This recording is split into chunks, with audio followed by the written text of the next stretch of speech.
சந்திர கிரகணம் முடிந்த பிறகு உங்கள் வீட்டில் செய்ய வேண்டிய இந்த ஒரு விஷயங்களை எக்காரணத்தை கொண்டும் மறக்காமல் செய்துவிடுங்கள்.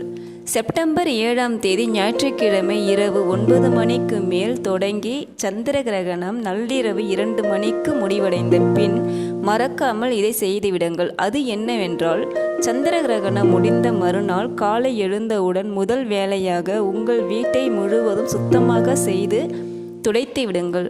வாசலை கூட்டி தண்ணீர் தெளித்து மஞ்சள் தூள் கரைத்து வாசல் முழுவதும் தெளித்து விடவும். வீட்டில் உள்ள அனைவரும் குளித்துவிட்டு பூஜை அறை சென்று உங்கள் வீட்டில் உள்ள அனைத்து சுவாமி உருவ படத்தை துடைத்துவிட்டு மஞ்சள் குங்குமம் வைத்து மாலையிட்டு விளக்கேற்றி வழிபாடு செய்த பின்னர் சமையலறை சென்று பழையதை அனைத்தும் கொட்டிவிட்டு பாத்திரங்களை சுத்தம் செய்து புதிய உணவை செய்து சாப்பிட வேண்டும்.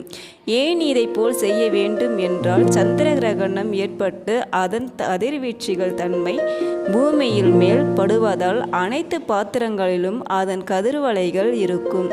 அதனை தண்ணீர் கொண்டு சுத்தம் செய்த பின்னர் சமைத்து உண்ண வேண்டும் என்று நமது இந்து சாஸ்திரம் கூறுகிறது. உங்கள் வீட்டில் இதை மறக்காமல் இதுபோல் செய்து எதிர்மறை ஆற்றல்களை விலக்கிக் கொள்ள வேண்டும்.